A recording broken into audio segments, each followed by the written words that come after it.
जो इंजेक्शन है 2023 में एक्सपायर हुआ है, फिर भी यहाँ पे माल रखा गया है। 2023 का अपडेट देख सकते हैं। मागच्या एका तपाहून जास्त काळात हा जितू पाटील हे एक्सपायर्ड औषधांच्या खरेदीतून कमावलेला कट कोणाकोणाला पोहोचवत होता, याचा आका कोण होता, त्या डॉक्टर भक्ती चौधरीचा आका कोण होता, हे तेव्हाच जगाला कळेल जेव्हा SIT लागेल. नाहीतर वसई विरार म्हणजे अंदमान निकोबार सारखी दुर्लक्षित बेटं आहेत असं काही जण म्हणतात, ते खरं ठरेल. देवेंद्रजी, वसई विरार म्हणजे ढाका इस्लामाबाद नाहीये. ही शहरं आहे नाही भारतातच आहेत, महाराष्ट्रात आहेत. अंदमान निकोबार तर नाहीच नाही. तेव्हा कृपया इकडे लक्ष द्या. वसई विरारमधली गोरगरीब जनता तुमच्याकडे आशेनं पाहते.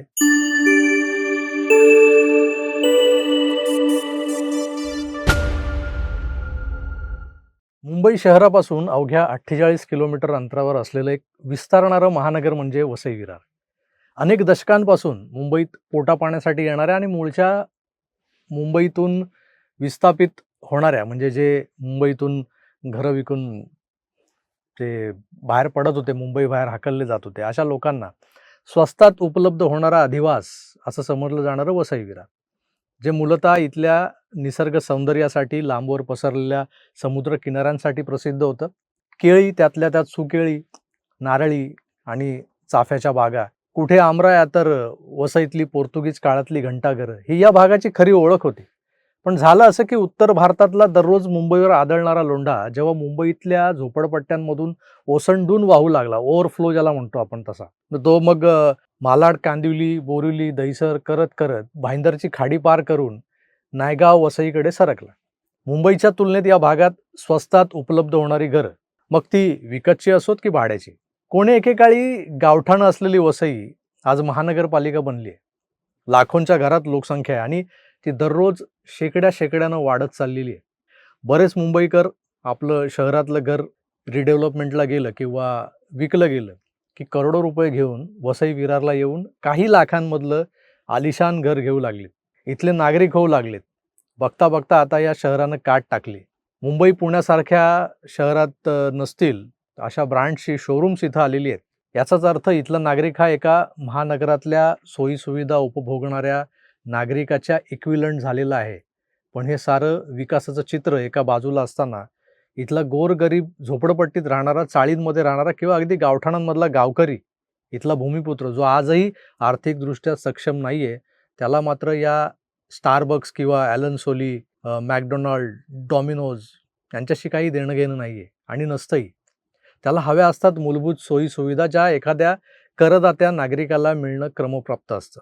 पण नेमकं हेच या महानगरपालिकेत होताना दिसत नाही. मागच्या 35 वर्षांपासून या भागावर निरंकुश सत्ता असलेल्या ठाकूरांच्या बवियानं, म्हणजे बहुजन विकास आघाडीनं, महानगरपालिका आपल्या स्वतःच्या आणि त्यांच्या चेलाचपाट्यांच्या भल्यासाठी राबवली. पालिकेकडून इथं ना धड शिक्षणाची व्यवस्था, ना शाळा आहेत पालिकेच्या, ना सार्वजनिक आरोग्याची व्यवस्था आहे. सत्ताधाऱ्यांच्या पोराबाळांची जी परदेशात शिकून आलेली, डॉक्टर बनून आलेली आहेत, त्यांची हॉस्पिटल्स आहेत इथे मोठी मोठी. काही धनदांडग्यांच्या शाळाही आहेत, कॉलेजेस आहेत. एक युवा कॉलेज जे खुद्द ठाकूरांचं आहे, ते युवा कॉलेज वगळलं तर सामान्यांना दिलासा देणारं काही या भागात उपलब्ध नाही. आणि सरकारी उपक्रमांमधून उभं राहिलेलं तर अजिबात नाही. आणि जे आहे ते प्रचंड अनास्थेने ग्रासलेलं आहे. त्यात भ्रष्टाचारासाठी या उपक्रमांचा वापर केला जातोय हे फक्त ऐकून लोक व्यथित होत असत. पण मागच्याच आठवड्यात एक मोठा गैरप्रकार इथल्या आरोग्य व्यवस्थेशी निगडीत अशा DM पेट्रीट रुग्णालयात उघडकीस आलाय, जो फार भयानक आहे.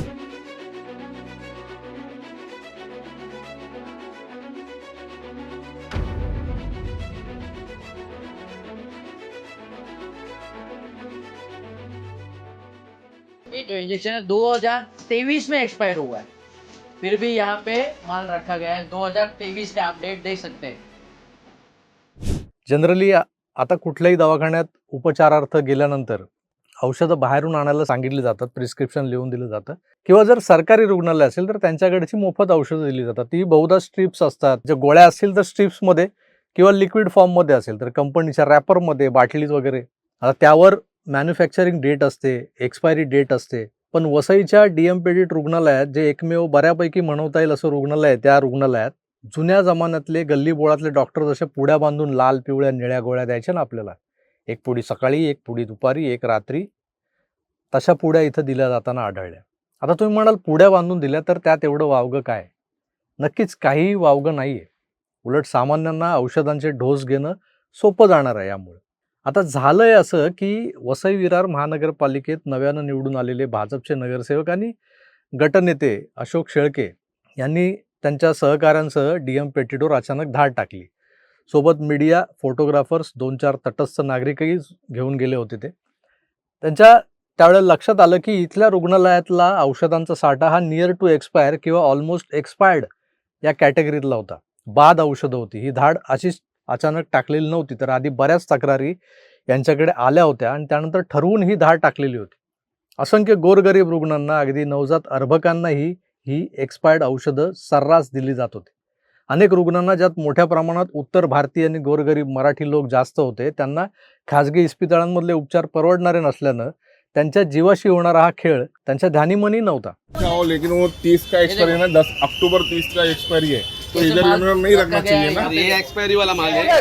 पण अनेकांना ही औषधं घेतल्यानंतर त्रास व्हायला लागल्याच्या तक्रारी आल्या आणि त्यानंतर भाजपचे हे सगळे नगरसेवक, म्हणजे हे गटनेता अशोक शेळके, नगरसेवक अभय कक्कड, मनीष वैद्य, ही सगळी मंडळी जी आहेत ती निघाली आणि डीएम पेटीट रुग्णालयावर त्यांनी धाड टाकली. त्यांनी सगळ्यात आधी मागणी केली ती या औषधांच्या स्टोअर रूमचं सर्वेक्षण करण्याची. पण हॉस्पिटल व्यवस्थापन ते गोडाऊन कम स्टोअर रूम जे होतं ते उघडून दाखवायला तयारच नव्हतं. वाजता आम्ही आमचे गटनेता अशोक शेळकेजी, नगरसेवक विशाल जाधवजी आणि मी स्वतः आम्ही इथे डीएम पेटीट वसई पश्चिम इथे आलो. फर्स्ट फ्लोअरला स्टोर रूम आहे. त्या स्टोर रूममध्ये आम्ही त्यांना उघडायला सांगितलं लॉक. पण त्यांनी सांगितलं की कॉटेज आहे, मेल कॉटेज आहे, आपण हॉस्टेलसारखं जे स्टाफ इथे झोपतो. पण आम्ही प्रयत्न केला ते उघडायला. त्यांना सांगितलं तुम्ही उघडा. ते उघडल्यानंतर तिथे स्टॉक मेडिसिनचा होता. ज्या ठिकाणी औषध साठा होता त्या ठिकाणी पुरुष कर्मचारी विश्रांतीगृह आहे असं सांगितलं गेलं. म्हणजे इथे पुरुष मंडळी जे कर्मचारी आहेत ते इथे रेस्ट करतात. त्यामुळे आता काय उघडण्यात लॉजिक नाही. पण जेव्हा हे लोक हट्टाला पेटले आणि हे स्टोअर रूम उघडायला लावलं त्यांनी, तेव्हा कळलं की इथं कुठली रेस्ट रूम वगैरे नाही आहे, तर मेडिसिनचं स्टोअर रूमच आहे.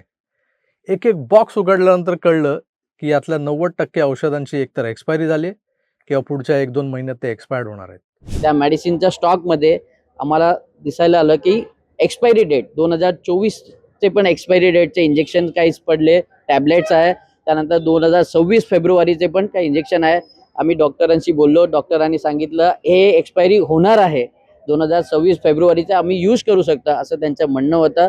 हीच औषधं आजवर वसई विरारकरांना बिनदिक्कतपणे दिली जात होती. अगदी लहान लहान पोराबाळांनाही. आता यामागचं अर्थकारण आपण समजून घेऊया. का जीवाशी खेळत होते नागरिकांच्या? महानगरपालिकेच्या दवाखाने, नागरी आरोग्य केंद्र यासाठी ही जी काही दवा-दारू लागते ती विकत घेणं, त्याचं इनवर्ड आउटवर्ड पाहणं, पर्चेस ऑर्डर काढणं, यासाठी फार्मासिस्ट नावाचं एक पद असतं.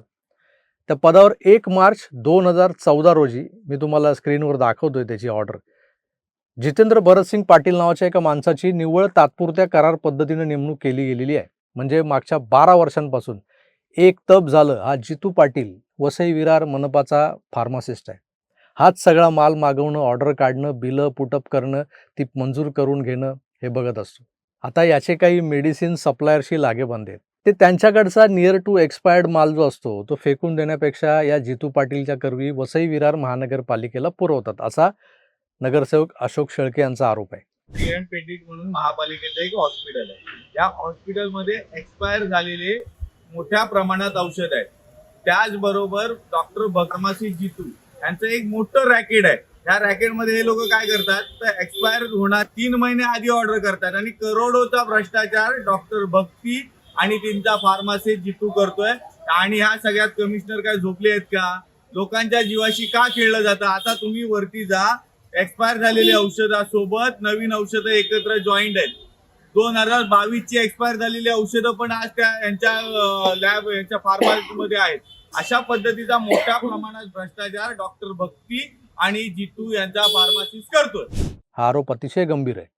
कारण एखाद्या फ्रेश टॅबलेटच्या स्ट्रीपची किंमत जर 200 रुपये असेल तर एक्सपायरी जवळ आल्यानं ती स्ट्रीप हे सप्लायर फेकून देण्यापेक्षा जर 40-50 रुपयात ती जर विकली जात असेल तर तरी ते खुश असतात.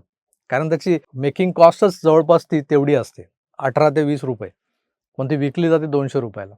मग वसई विरारकरांसाठी या अशा एक्सपायर्ड किंवा 2-3-6 महिन्यात एक्सपायर्ड होणाऱ्या गोळ्या छापील किमतीत खरेदी करण्याचं काम हा जितू पाटील करायचा. हा पैसा कोणाचा?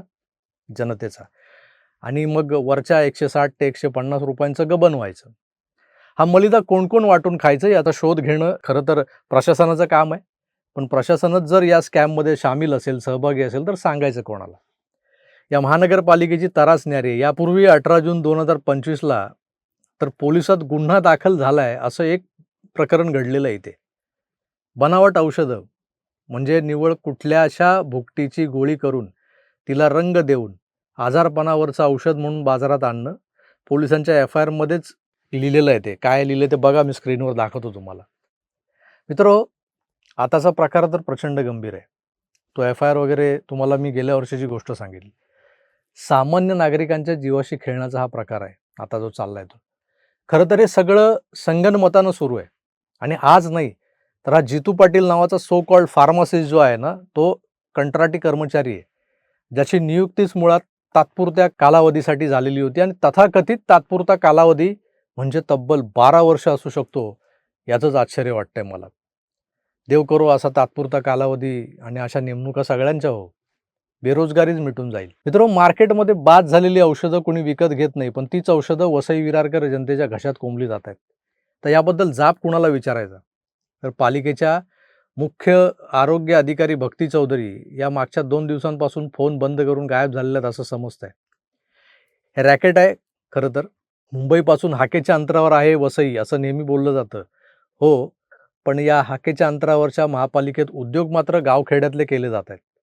12-13 लाखाहूनही जास्त लोकसंख्या असलेल्या शहरावर ठाकूरांचं निर्विवाद वर्चस्व हे जरी मांडलं तरी त्यांच्याच आशीर्वादानं शेफारलेले हे भ्रष्ट पालिका कर्मचारी.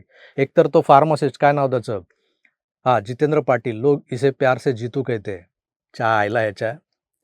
नागरी आरोग्य केंद्र चालवतंय कोण? तर BAMS कॅटेगरीतले डॉक्टर्स. या भक्ती चौधरी काय करतात मग? जितूसोबत एक्सपायर्ड औषधांचा व्यापार. या भागात 2-2 आमदार जरी भाजपचे असले ना, तरी आता पालिका पुन्हा ठाकूर कंपनीकडे गेली.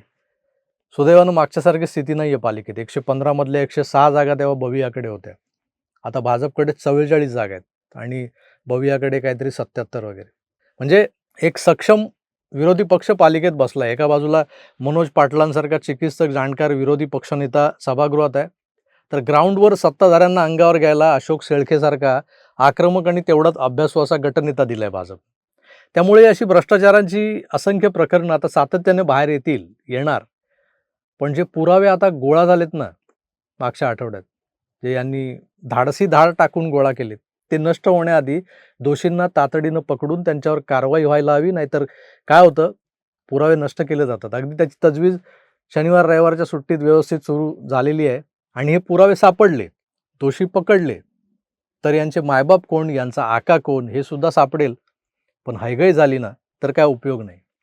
सगळे ढोंगणाला हात पुसून निघून जातील. झाला प्रकार अशोक शेळके या धडपड्या नगरसेवकाच्या टीमनं उघडकीस आणलाय. पण दोषींवर कारवाई होईल का हा मोठा प्रश्न आहे.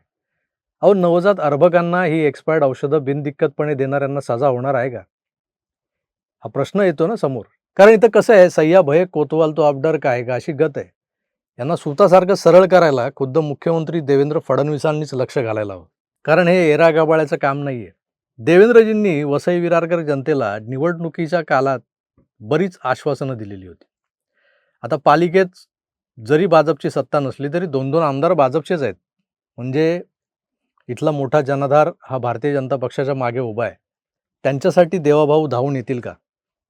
या जीवघेण्या प्रकाराची चौकशी CBI किंवा SIT मार्फत झाली ना तरच मागच्या एका तपाहून जास्त काळात हा जितू पाटील या एक्सपायर्ड औषधांच्या खरेदीतून कमावलेला कट कोणाकोणाला पोचवत होता, याचा आका कोण होता, त्या डॉक्टर भक्ती चौधरीचा आका कोण होता, हे तेव्हाच जगाला कळेल जेव्हा SIT लागेल. नाहीतर वसई विरार म्हणजे अंदमान निकोबार सारखे दुर्लक्षित बेटं आहेत असं काही जण म्हणतात, ते खरं ठरेल. देवेंद्रजी, वसई विरार म्हणजे ढाका इस्लामाबाद नाहीये. ही शहरं नाही भारतातच आहेत, महाराष्ट्रात आहेत. अंदमान निकोबार तर नाहीच नाही. तेव्हा कृपया इकडे लक्ष द्या.